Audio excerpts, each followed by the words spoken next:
Normally, we would start with podcasts every day in either April or August. However, we had to push back.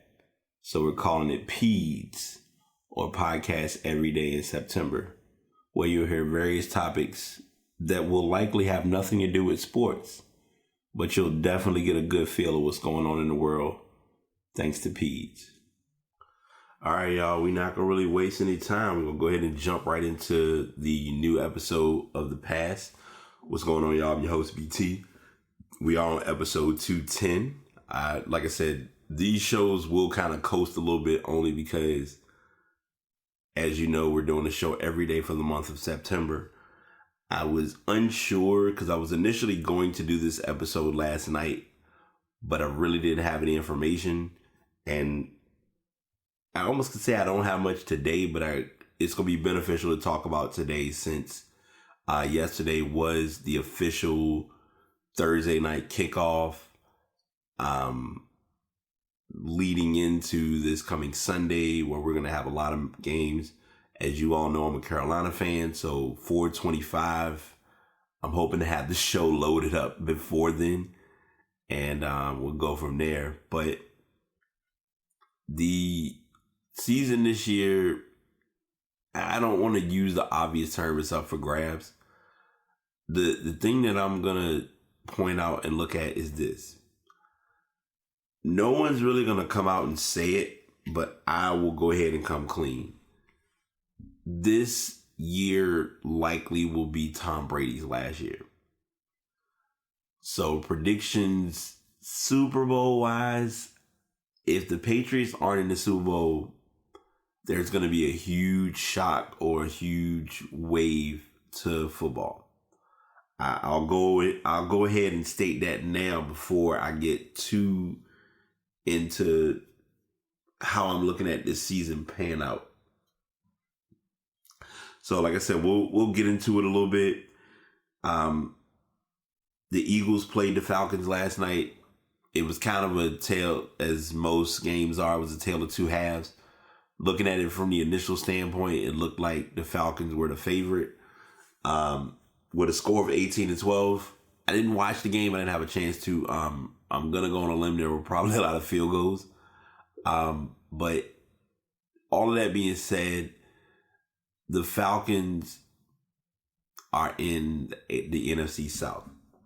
And I'll start with the NFC South since that's my division. Anyone who's kept up with basketball, I'm sitting here watching somebody play NBA 2K. Let me segue. Anyone that watches football or knows the NFC South knows that it's a tumbling division, meaning you can be number one in the division one year and the following year be lottery bound in a heartbeat. This past season, I believe it was Atlanta.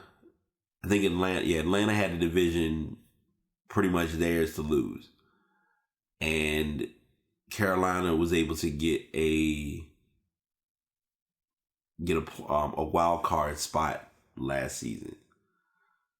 This year, I'm gonna be honest, Tampa Bay, you're not gonna really hear much from them. New Orleans did make the pickup of Bridgewater, which was the Jets' way of politely saying they wanted McDonald to start, but they really wanted to try to give some PR push and pull to it. Bridgewater may get a couple of snaps with New Orleans, but it's going to be on the basis of how Breeze plays. If Breeze looks to go out either this season or next season, it's just kind of setting that all up to be played out. That's my quick fix hot take it or leave it.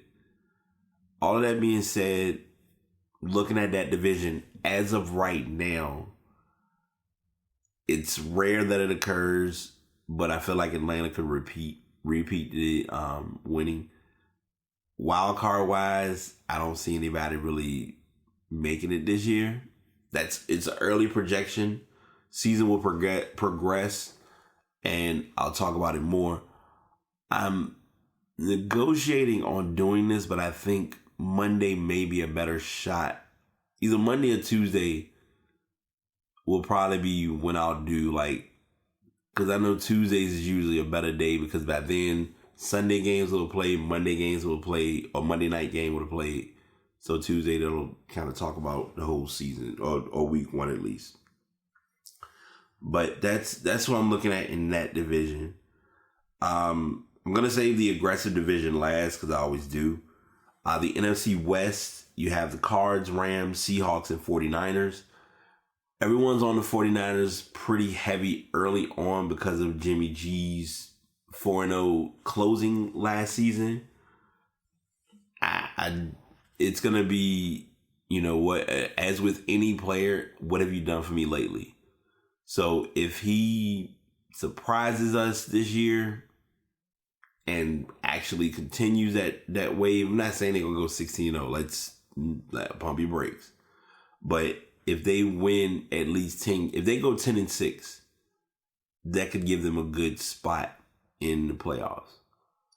The challenge this year is that the Seahawks are trying to come back and remind teams that they were once the division favorite, the division dominant.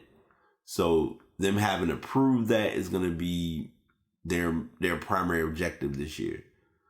So that's not going to make it as easy for San Francisco to possibly have a good winning run. Now, the Cardinals are kind of in, I don't want to say rehab, but they're in restructure mode a little bit. I think Fitzgerald, this might be his last year, official year of playing, but his stats speak for themselves, obviously. The Rams, of course, they paid their O-line, their D-line, defensive linemen. So how their defense looks is going to be important. The Rams can still make a good push, but if I was to say a team to look at possibly coming out of this division, my immediate shot would be the 49ers. It could be possible is the Seahawks because the Seahawks can go on a good run at a good point, whether they're at home or on the road. So that's how I'm looking at that division. NFC North. Where do I begin? So the Bears, of course, as we know, they picked up Khalil Mack. That's going to help them defensively. Offensively, they're still hot garbage. They're not really... They have a tough identity when it comes to to offense, because you really don't have anybody that you're like, oh, wow, let's worry about him on offense. The Lions, if they win 3 games, I'd be shocked. Just going to say it now. Vikings, as we remember, were very close to making the Super Bowl last year. It's going to be a bit of a recovery year since their offensive coordinator did pass. But like I said, they still can have a strong winning season. And the Packers, Aaron Rodgers just signed a massive contract. He's going to show that he deserves his contract. Health is going to be the biggest and the most important piece of the Packers run this year.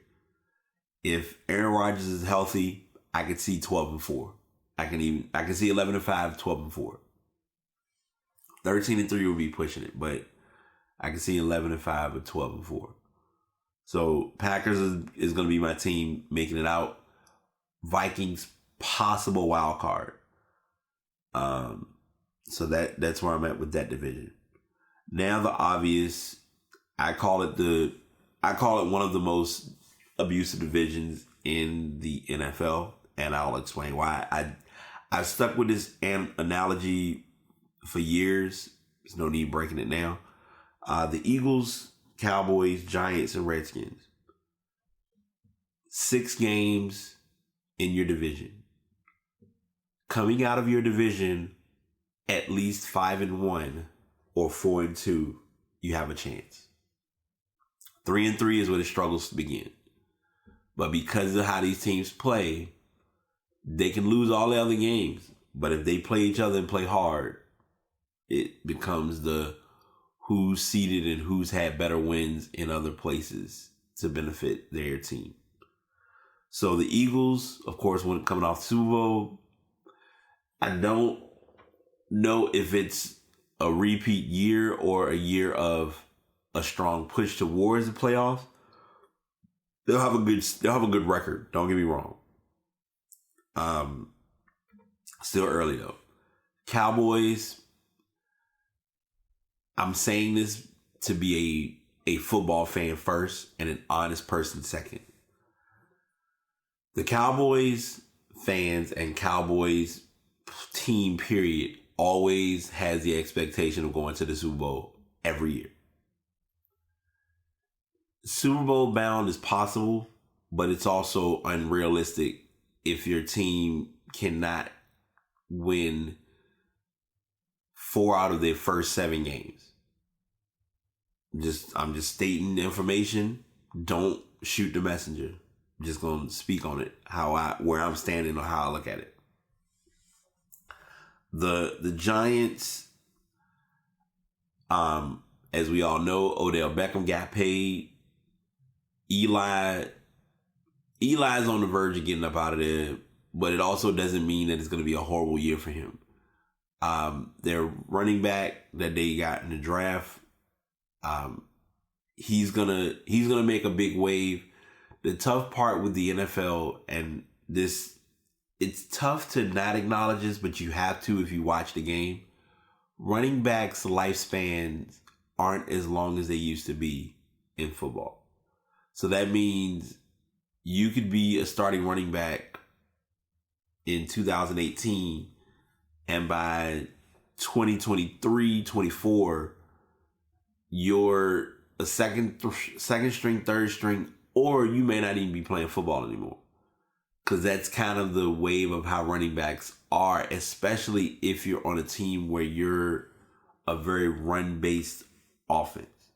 So that's something to keep in mind with the Giants. Giants can have a good run. They can always make that end of season push like they've done before. I think there was a lot of mess and a lot of garbage that needed to be cleaned up in New York. That's all been cleared up. This has been probably one of the quietest off seasons I've seen with the Giants, even with the acquisition with the contract renewal for Odell Beckham. And of course, finally we have the Redskins. Another blunt and honest point. The Redskins and the Cowboys could lose all of their games. As long as they go 2-0 between one of those two games or those two matchups, that's their Super Bowl. The Redskins they did let Kirk Cousins go. He's with the Vikings. I didn't mention that earlier. Cousins going to the Vikings is going to be a very unique situation. Well, like I said, it's as the season progresses, we'll keep an eye on how that all pans out. But now Alex Smith is in Washington. There are pieces put around him to build to winning, and it's an open shoot as far as how the Redskins could play. Team winning this division, and I didn't mention this, and I might as well remember to state this. We do have the Cowboys coming off of the post Dez Bryant situation. Dez still doesn't have a team. I think this was pointed out, and it's going to be said now on my show. Teams are going to start to look at him now that week 1 has officially begun.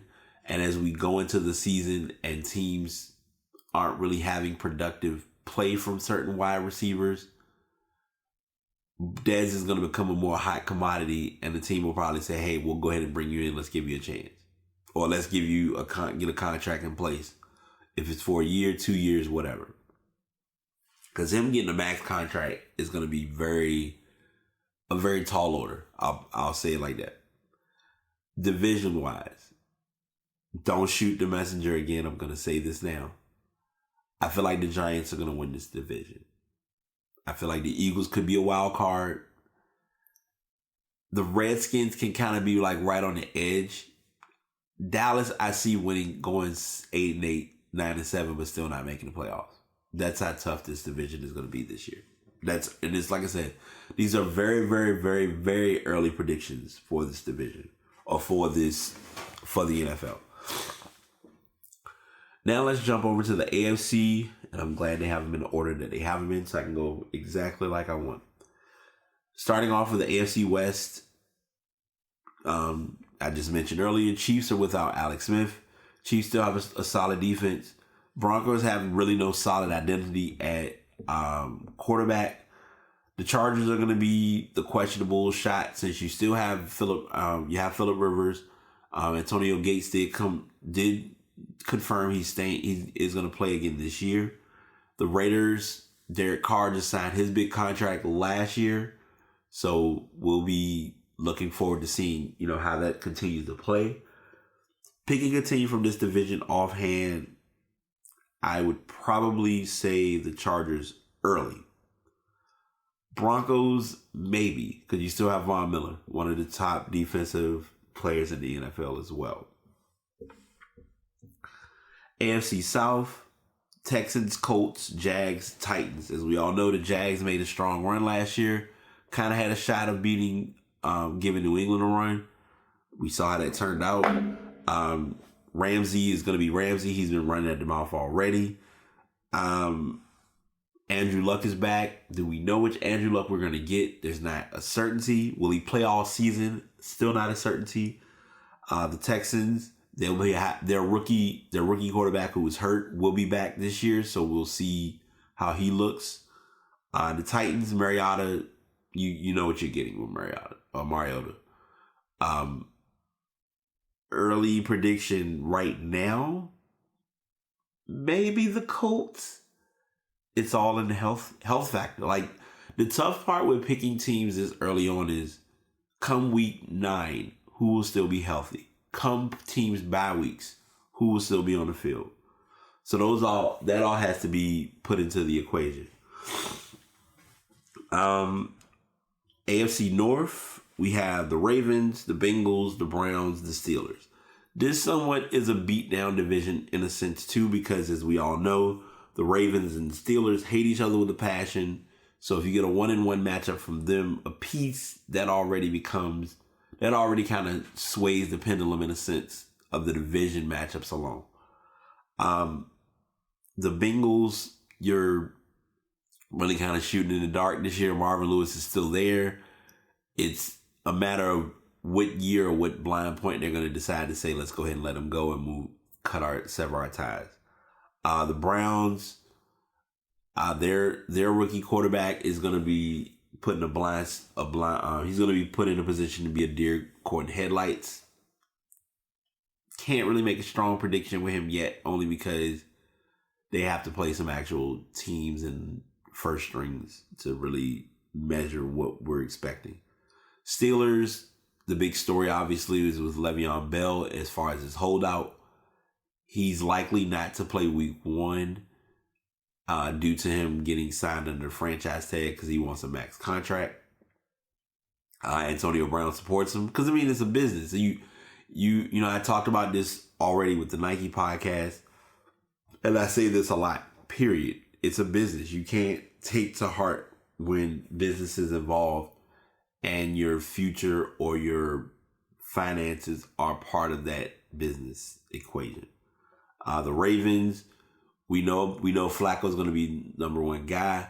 It was confirmed RG3 is going to be number 2, which puts Lamar Jackson at number 3, which a lot there from my sports group and just in general overall viewing makes sense. And it's not really a rocket science shoot in the dark kind of situation. You can kind of tell it like it is with what you're seeing. But that's what we have for that division. Steelers are my early pick right now. Ravens possible wild card team, and that's just kind of what it is. Finally, the division I despise the most, the other division that I was referring to is as far as 2 divisions that will always stick with me, the AFC East. So you have the Bills, the Dolphins, the Patriots, and the Jets. The Bills are running wild, just trying to figure out what they want to do. The Dolphins, it's not really a lock as to what we will or won't see. The Jets, as I already stated earlier, Bridgewater was released, and they're kind of making McDonald, I believe, Sam McDonald, their main guy. Good luck on that. He'll be youngest quarterback starting, so that should be intriguing. And of course, we obviously had the Patriots. Do not be surprised if the Patriots go 6-0 in their division. Calling it now. They'll solidify a playoff seed. I won't give them a number one seed. For the NFC, I would say the Packers will probably be the one seed. My Super Bowl shot in the dark, like I said, is I put this in the group. I'm kind of standing behind it.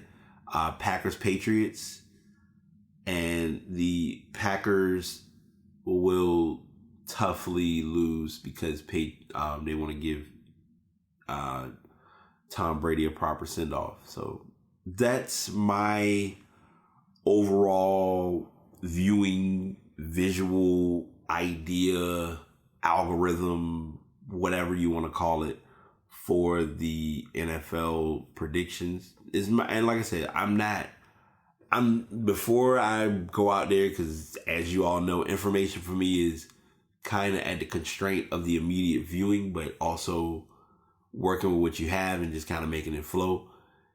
These are still early predictions, and I'm no specific NFL analyst to really deep dive A to Z every single player, every single move, every single action.